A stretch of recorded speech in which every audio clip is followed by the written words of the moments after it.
Do you ever feel overwhelmed by the ever-changing world of technology? Tech It Out can help make some sense of it all. Breaking down geek speak into street speak, technology columnist, author, and TV personality Mark Saltzman covers consumer technology each week for every listener. Mark tackles the latest news, reviews, and how-tos to help you understand what's hot, what's not, and why. Hey everyone, welcome to Tech It Out, episode 327. Happy New Year to you all. Wishing you nothing but the best for 2024. This is the first Tech It Out of the year. And hey, just a few days until the 2024 Consumer Electronics Show, CES, in Las Vegas. This is the Super Bowl of tech, if you will, where most of the big companies show off their wares. We get a glimpse of what the world will look like a few years from now. It's super cool getting to see and kick the tires on all this new tech. It's all about catching a glimpse at tomorrow's technology today. Speaking of the Super Bowl, to stick with that analogy, CES is so big at the Las Vegas Convention Center, it's the equivalent of about 55 football fields, nearly 3 million square feet of showroom floor space, all devoted to upcoming gadgets and gear, and other surrounding hotels and facilities as well, like the Sands Expo, the Venetian, and others. For self-professed geeks like yours truly, it's simply nerdvana. Autonomous car concepts, flying car concepts, adorable robots, voice-controlled smart home gadgets, and wearable health innovations, to, of course, enormous next-generation televisions.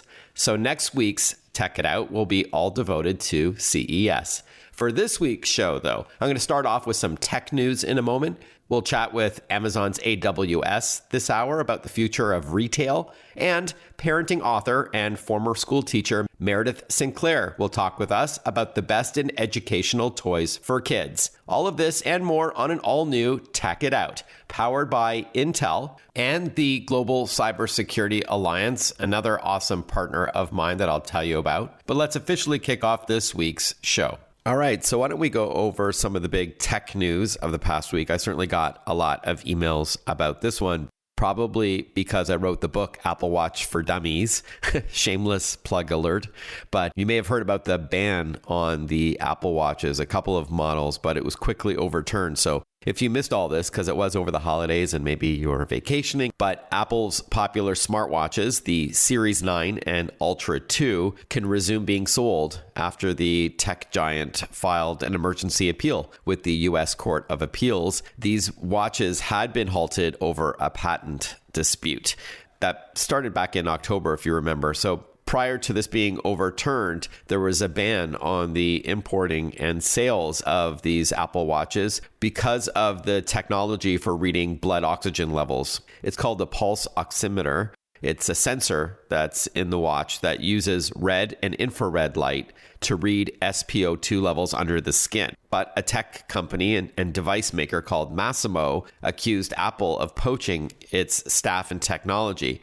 And so the U.S. International Trade Commission in October said that this was subject to a 60-day review, that the president himself, Joe Biden, could overturn. He has the power to veto the decision. And that review period ended on Christmas Day, when the White House decided to keep the ban in place. Apple had said it strongly disagreed with that ruling. But hey, when you're a $3 trillion company, you've got good legal counsel, no doubt. And they were successful in getting the ban lifted, at least temporarily. We'll know in mid-January what the long-term decision is on this. But earlier in December, Apple preemptively removed the devices from its website and stores, but sales elsewhere, like Amazon and Best Buy and all that, were not affected. There's a lot at stake here for Apple. It's estimated that the Apple Watch makes up the bulk of its $40 billion wearables and home business. So that's Apple Watch, AirPods, Beats headphones, Apple TV, and HomePod speakers for the home. And that division, by the way, brings in more revenue for Apple than the iPad business, which is $28 billion, and even its Mac computer division at about $30 billion. So there's a lot at stake here. That and the wearables business is highly competitive. You've got Google buying Fitbit. There's also the Samsung Galaxy Watch, Pixel Watch, and others.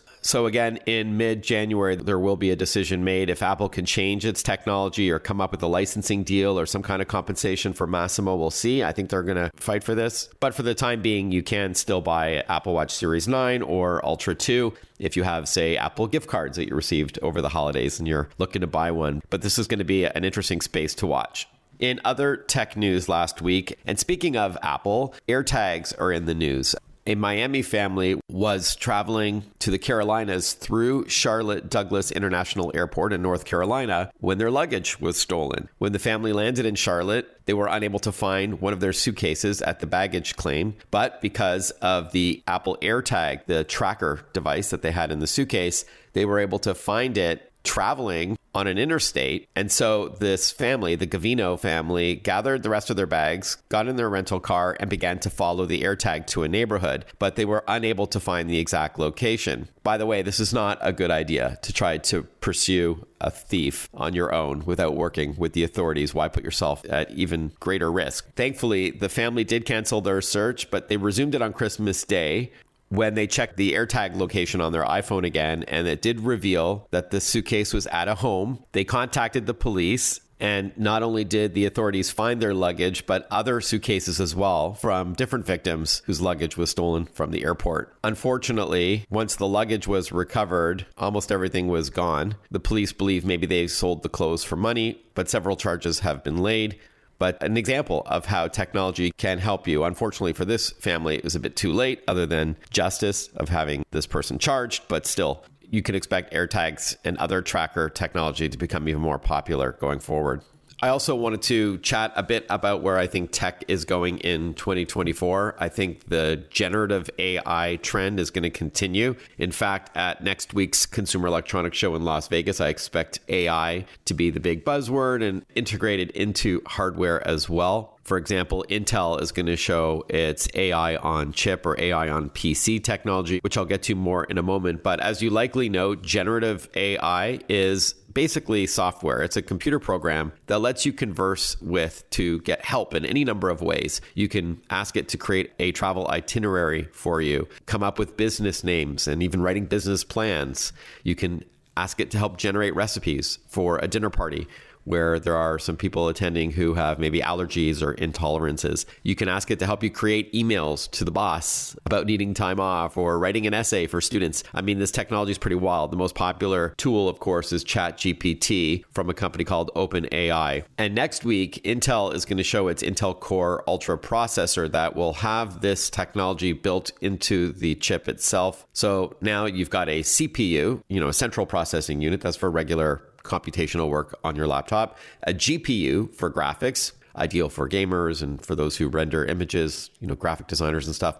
And now an NPU, a neural processing unit. So you can enjoy those AI capabilities, things like real-time language translation, creating photos for you by saying, hey, generate an image of Elon Musk on Mars eating a hot dog. I don't know. And it'll do it for you. So the reason why this is significant is that you won't be as reliant on accessing this information online in the cloud.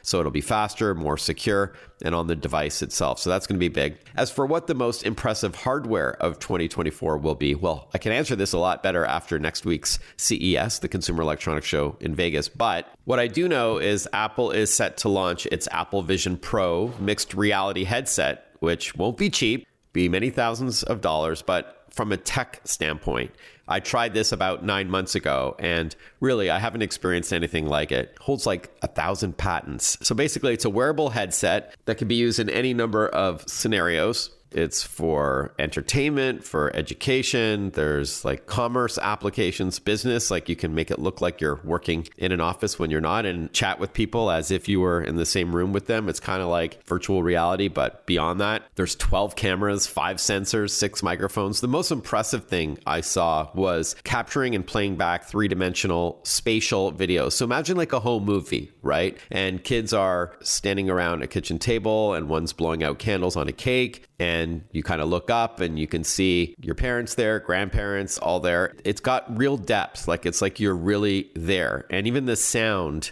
has spatial audio. So someone's talking to you on the right, you look up and you see someone to the right of you. Really, I had like goosebumps watching this. It's amazing. And now with the iPhone 15 and going forward, you're going to be able to capture those images. You won't need the headset to capture it, but to play it back. Imagine like when your loved ones pass on, this is just going to bring back those memories. So I think it's fantastic. I experienced FaceTime calls with like a virtual version of yourself, looks real. So really wild stuff. So that's the Apple Vision Pro coming in 2024. That's what I'm most excited about. It will not be at the Consumer Electronics Show, as Apple doesn't partake in that show. But of course, on this program next week, I will cover CES. It'll probably all be about CES with several guests and my take on what was hot as well.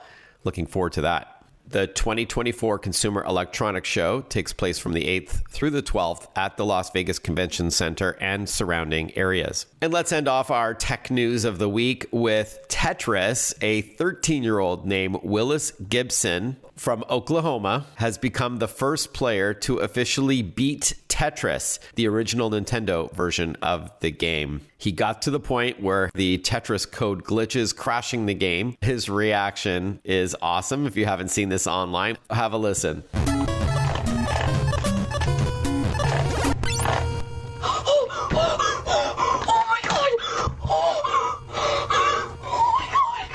The kid is fine, just very excited. If anybody's ever finished a game, like completely finished it, then you know how good it feels. But this kid actually finished Tetris, the first ever to do so, for the Nintendo version, apparently, which came out long before he was born.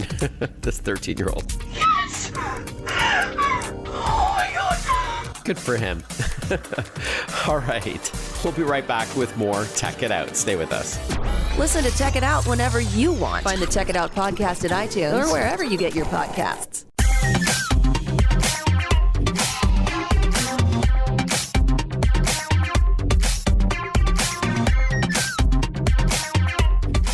Welcome back, everyone. You're listening to Tech It Out. As I mentioned off the top of the show, I have 2 new partners for 2024. Absolutely thrilled to be working with Intel, whose technology powers the laptops I use to record this radio show and podcast and everything else I do in my professional life, all the articles that I write, books and stuff, and the Cybersecurity Global Alliance, the CSGA, which I'm going to tell you a lot more about over the coming months. They do some awesome work to help protect you and your data, businesses that you interact with, governments and other organizations. So very powerful company with some outstanding people and technology. Cybersecurity is becoming an increasingly important part of life. And so wait to hear the awesome stuff they're doing. So a huge and sincere thank you to both Intel and the Cybersecurity Global Alliance for your partnership on Tech It Out. And thank you to the listeners for tuning in each and every week. The show debuted in July of 2017. And it's heard all across the US on over 100 radio stations. And it's, of course, a podcast on all your favorite platforms.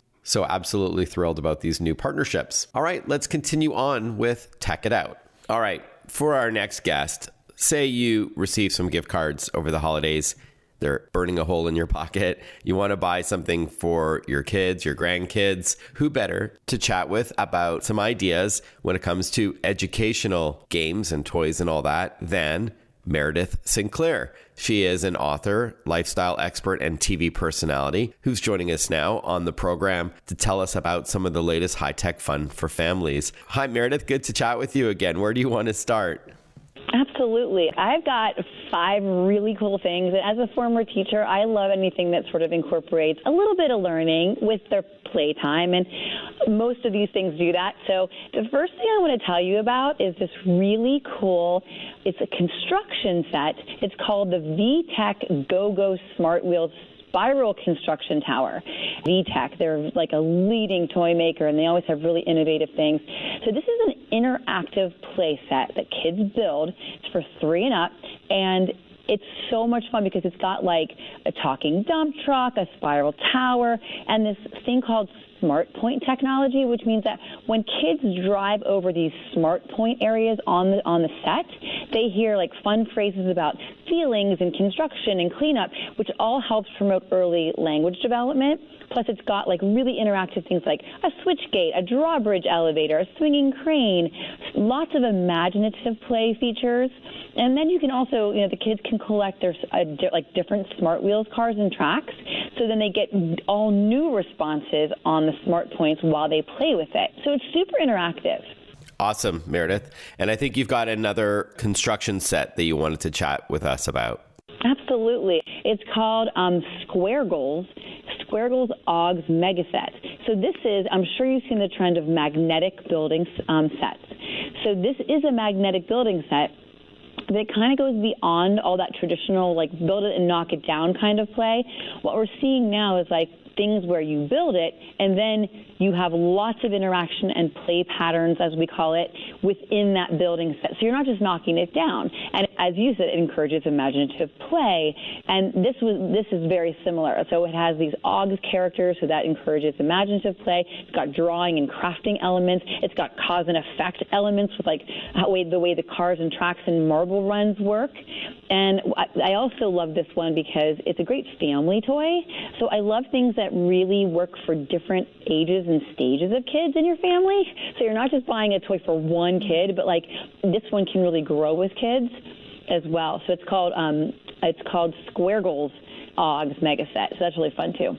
Visiting with Meredith Sinclair. She is a retired teacher. Her website, by the way, is meredithplays.com. Lots of great tips and ideas for parents looking to not just entertain their kids, but to educate them as well. Make learning fun, which is what we're chatting about today. A couple of ideas. What else do you have for us, Meredith? Okay, I've got one for young kids and then one for like kids and then teens and tweens and anybody over 7. So the first one I'll tell you about is called Tony Box. It's an award-winning screen-free audio player. And what this does is it plays stories, songs, and lots of other things. But what I love about it, you have these little Tony characters, which kids love. It's all their favorite characters. And this year, the latest ones are these little Marvel characters. So Spidey and Ghost Spider. And you put the little character on top of this little Tony box. And when you do that, it will start to play songs, very specific songs that come with multiple songs in one unique story. And what I love is kids, like, they'll tap the side of the box to move to the next story. Or it's also like, you could have friends and family record stories for kids, so maybe like far away family can record. And what I love is it really gives kids 3 and up autonomy over their play. They have master over it. They're controlling how to move the story forward. And as a former teacher, like, all that emergent reading, writing is about story. Stories have a beginning, a middle, and an end. They're predictable. Like, all that, it seems, unless I feel like as a teacher, I recognize all those things. As parents, we just know that our kids are engaged with things, but they're really learning. All right, we're going to continue chatting with Meredith Sinclair for a couple more minutes after a short break. Meredith is a former elementary school teacher with a master's in education who turned her expertise into helping improve people's lives by spreading the gospel of play. She is a blogger, television contributor, and spokesperson for the Genius of Play campaign. She wrote a book called Well Played, published by HarperCollins back in 2016. It's almost 300 pages and has been billed as the ultimate resource for awakening your playful spirit and jumpstarting your relationships and upping your happiness quotient. Love it. All right. You are listening to Tech It Out. I'm your host, Mark Saltzman. More with Meredith Sinclair, a parenting expert, when we return on the program. Stick with us. We'll be right back. Want to follow Mark? Google him. Mark with a C and Saltzman with a Z.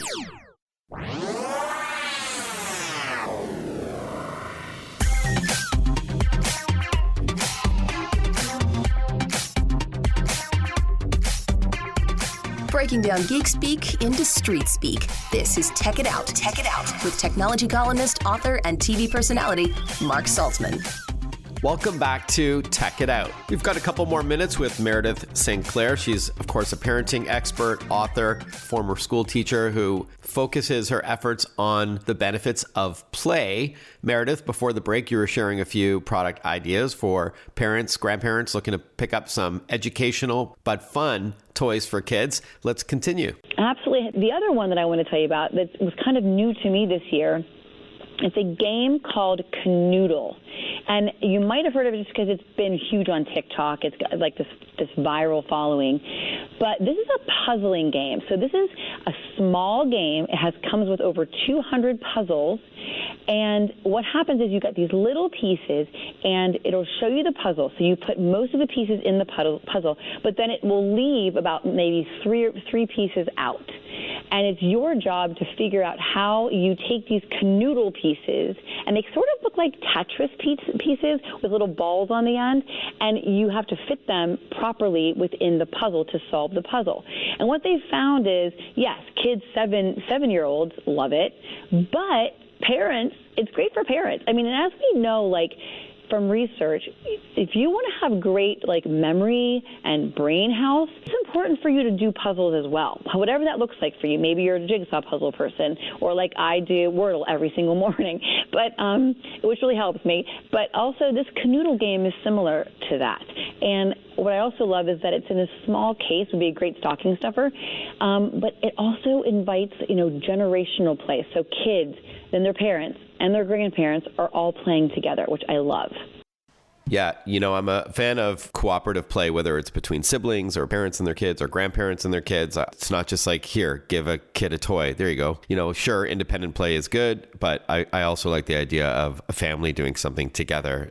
We don't really realize the learning that's happening because it's sometimes very subtle, but it's there. And anytime you're playing something, because you're figuring things out, you're problem solving, you're using critical thinking, you're using strategy. So, these things that I'm sharing today, they all have those elements, which I love. Like we call it playability. Can you play with it many different ways? Can you, problem solve and construct it in a different way, which changes the whole experience, which I love. And then I've got one other thing, which isn't a toy, but I think parents are going to love this. Again, new to me this year, and I think it's really cool. It's called the V-Hush Soothing Sleep Trainer. So this is and it's not just to put kids to sleep automatically, right? It's interactive, and it helps kids play a little bit at bedtime, but their play is leading them toward better sleep. So it's got it's this little device. It's got a colorful touch nightlight, so kids can make it all different colors. It's got a glow on the ceiling projector, a Bluetooth speaker. It's got 200 programmed stories for them to listen to. And then you can also, again, record your own songs or stories using this subscription-free app. So again, I also love this too for people who don't necessarily have their family close by. So grandparents, aunts, uncles, they could record songs and say, sing along with me. We're going to sing this song together as you go to sleep, which I think is really sweet.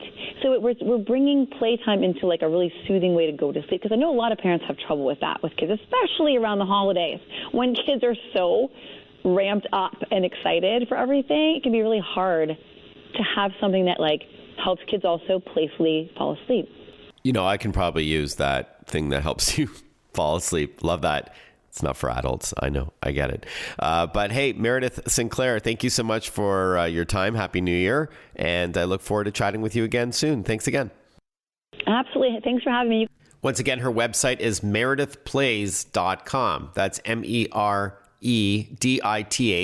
plays.com. And her book is called Well Played, The Ultimate Guide to Awakening Your Family's Playful Spirit, published by HarperCollins. Hey, if you want to reach out on social media to say hi, maybe you've got a tech question for me, perhaps you unwrapped a new gadget or something from under the tree or found in your stocking and you don't have a clue how to use it, or you've got some questions for me, you can hit me up on all the social platforms. I'll spell my name in a moment, but I'm on X, formerly Twitter, Instagram, Threads, Facebook, YouTube, LinkedIn, TikTok, and a few others. So it's Mark Saltzman, MarkSaltzman, Mark Saltzman. If you prefer email, that's fine as well. You can just go to my website, marksaltzman.com. And you can send me a note there privately, Mark Saltzman, Mark with a C, Saltzman with a Z. And I look forward to hearing from you. Or if you've got suggestions for upcoming guests on Tech It Out, anything you don't like, I'm all ears. You can hit me up online. If you do choose to follow me on social media, you'll see that I link to all of my articles. I write for USA Today, AARP, Costco Connection Magazine, Reader's Digest, Common Sense Media, Inverse, Toronto Star, Post Media, Sun Media, all of those. Plus, I link to videos when I'm on TV. I was on NBC News last week talking about the Apple Watch Series 9 ban, which was then lifted, and other television appearances. Of course, I link to the radio and podcast interviews that you're listening to this hour, and so on and so forth. So looking forward to catching up with you on the interweb. All right. For the remaining time we have in this block, and don't forget, we're going to chat with Amazon Web Services, AWS, in a few minutes from now.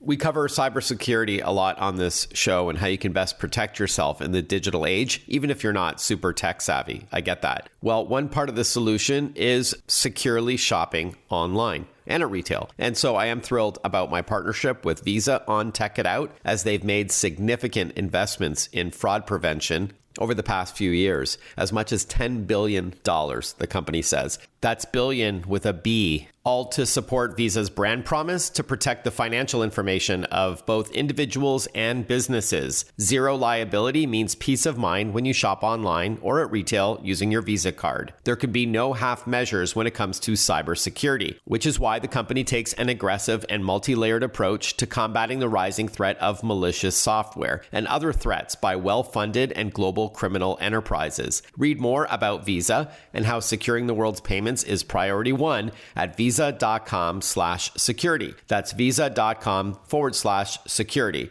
And as I mentioned, I'm super thrilled to also partner this year with the Global Cybersecurity Alliance and all the great work that they do. So I can't wait to tell you more about that on Tech It Out and how it complements Visa's efforts as well. Hey, when we return on Tech It Out, as promised, we're going to catch up with AWS, Amazon Web Services. I talked about being in Las Vegas next week for the Consumer Electronics Show, but last month I was also in Sin City at the AWS reInvent show. And so I'm going to play an interview about retail and where we're going with retail and AI and all that. When we return on Tech It Out, we'll talk with Justin Hahnemann from AWS, Amazon Web Services, recorded at the Venetian Convention Center in Las Vegas. Stick with us. We'll be right back. Breaking down geek speak into street speak. Check it out. Hosted by Mark Saltzman.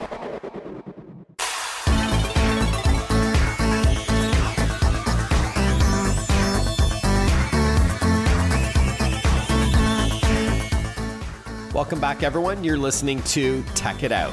All right, so as I mentioned earlier in the show, I was at AWS reInvent in Las Vegas at the Venetian Convention Center, and I had a chance to sit down with Justin Hahnemann. He's the head of worldwide retail and consumer goods go-to-market at Amazon, AWS, Amazon Web Services. And so without further ado, here is our chat from the show. Justin, thank you so much for your time. Why don't we start with your role at the company? Absolutely. So I lead worldwide retail and consumer goods go-to-market here at AWS. And what that means is we sit along our account teams, our services teams, our product teams, and we help them understand the industry. From the consumer, we'll talk retail primarily today, right? So the consumer or shopper back to the actual retailer, and then how they could leverage effectively like what we bring to the market from an AWS perspective, or even some of our partners, right? And what they bring. And even beyond that, how do you think about broader Amazon enabling the retail industry? So to be clear, is your role more focused on brick and mortar or also online? Absolutely both. The lines are blurring between the two. Yeah. So when you think about like what we do every day, we spend time with retail customers that are in the brick and mortar space, that are digital pure plays, and also many retailers that have both, you know, their physical stores and also an e-commerce play, right? The vast majority of retailers have that today.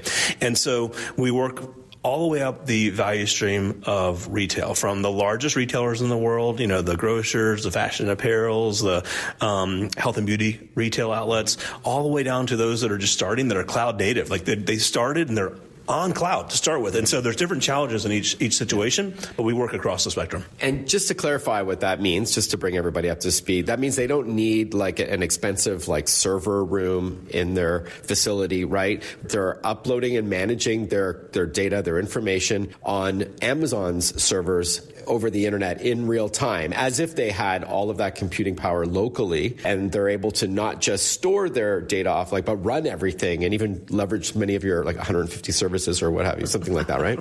Right. So yeah, I think that's actually a great point. Why don't we take a little sidebar here and like talk Cloud 101 for those of you that are listening that are like, oh my God, wait, what are we talking about? Yeah. So Amazon Web Services, okay, part of the overall Amazon business or Amazon company, established in 2006. AWS is what's called the cloud platform on which Amazon.com was built, and that's when AWS was established.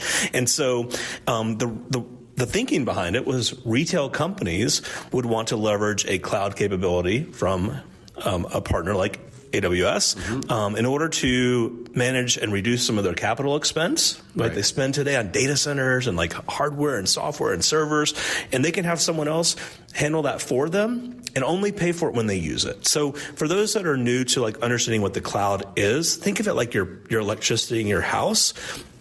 When you're using it, you're paying for it. And when you're not paying for it. And so that's a nice situation. It gives you a lot of flexibility as a retailer. And for those scalability, for sure, scalability, and we'll talk about that in a moment. But many retail customers are moving, we call it moving to cloud. So they're getting rid of some of the very expensive technology and inflexible technology that supports their business today and moving to a new cloud capability that allows them the flexibility and scalability to do a lot of different things. And you have virtually 100% uptime, right? Like in case one server goes down, there's redundancy, so you have other services. Is that fair?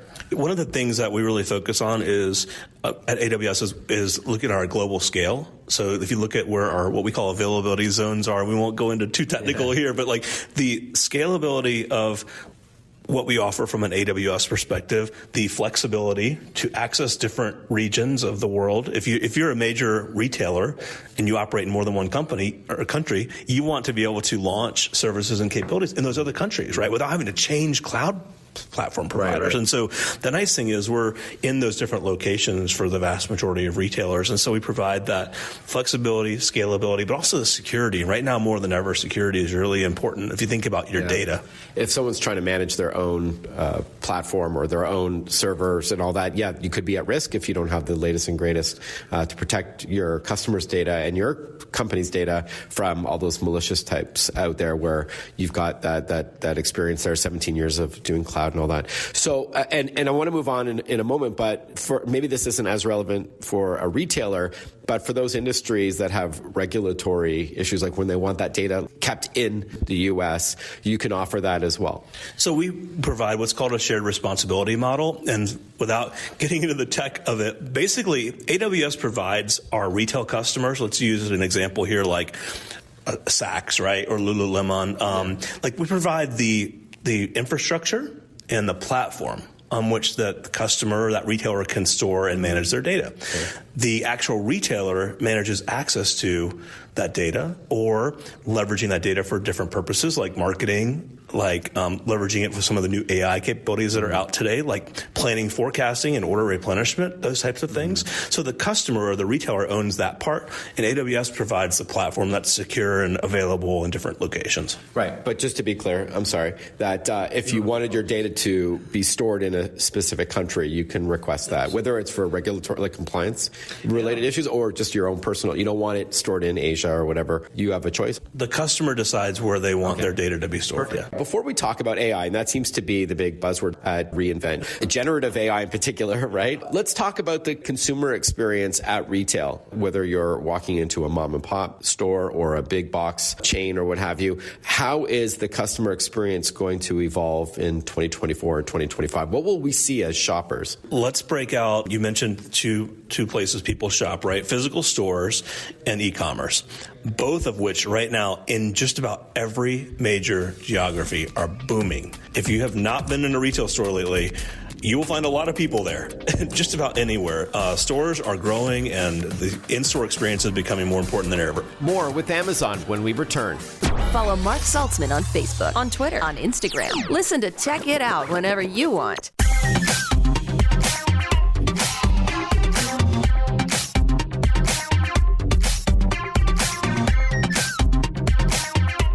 A few more minutes with Justin Hahnemann, head of worldwide retail and consumer goods go-to-market at Amazon. I'm here in Las Vegas for the AWS reInvent show at the Venetian Hotel. Now, Justin, before the break, we talked about brick and mortar retail. Now let's chat about online shopping.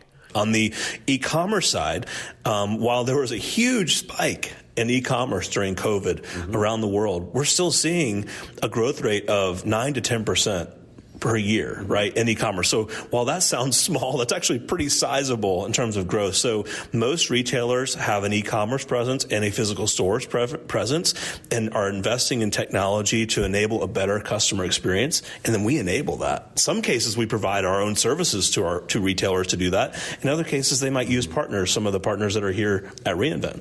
So if I'm shopping online at Amazon, it's pretty easy to find competitive pricing, often on the same product, because you also have a marketplace with other players that have the same item.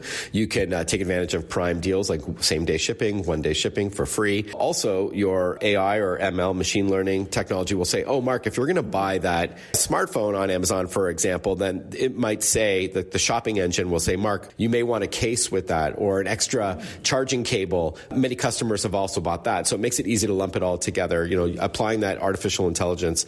So if you think about for artificial intelligence, and without scaring anyone off again with the tech, AI has actually been around since the 50s. So it's been with us in many different forms and fashions, and it's evolved actually. And here at Amazon for more than 10 years, we've actually been doing work in AI. And if you've heard of the word machine learning is actually a subset of artificial intelligence. Again, not to go too technical here, but and so for us at Amazon, so think of broader Amazon, correct. Product recommendations on Amazon.com powered by AI.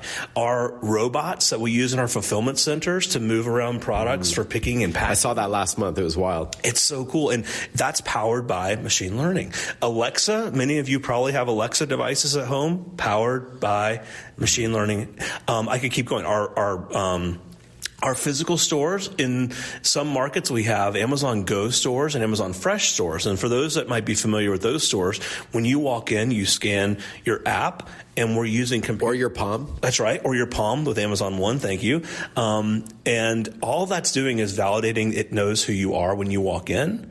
And when you walk in the store, we're using a combination of shelf sensors and computer vision and matching that. All that's powered by AI, and then we build a virtual cart for you, and when you walk out, it charges your Amazon account. It's incredible. Love that. Just walk out technology. So you can go grab snacks and a drink or something and just walk out. There's no self-checkout. There's no cashier. Justin, before we wrap up, any parting thoughts from AWS reInvent? I would just say, for those of you that haven't spent any time around the AI world, spend a few minutes just to understand it a little more. The generative AI topic is really important. It's a game changer. We view it as transformational as cloud, as transformational as when personal computers came out. It's significant, and there's a lot of exciting opportunities around the customer experience in retail. Awesome, Justin. Thank you so much for your time. Have a great rest of your show. Again, that's Justin Hahnemann from Amazon Web Services. AWS.com has more. Justin, by the way, is also a really good follow on LinkedIn. If you use that social network for business, LinkedIn.com. Again, Justin Hahnemann, Honaman. He posts a lot of articles and links to content and interacts a lot with people as well. So a good follow there.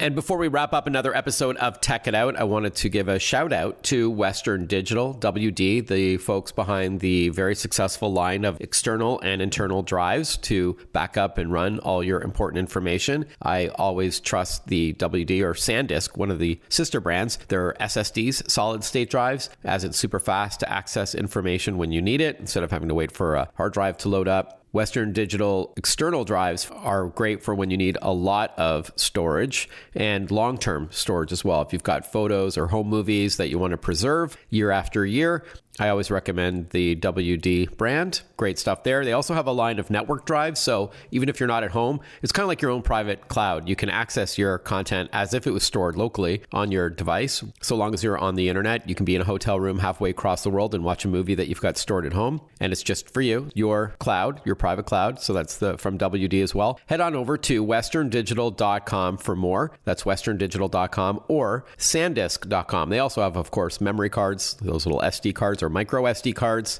USB thumb drives, and so on and so forth. Even ones for your iPhone that plug into the USB-C or the Lightning connector underneath, launches the SanDisk app, and you can back up all your important files, your photos, your videos, delete it off your phone if you're running out of storage, and so on. So great stuff there. Thank you for your support to Western Digital. And look at that, we're just about out of runway. But thank you for tuning in to Tech It Out this hour. I hope you enjoyed the interviews with AWS, Meredith St. Clair, my take on the news over the past week. News you can use in the tech world. All the best, everyone. Happy 2024. And I look forward to catching up with you next weekend for another episode of Tech It Out from Las Vegas, the Consumer Electronics Show. Be well. Ciao for now.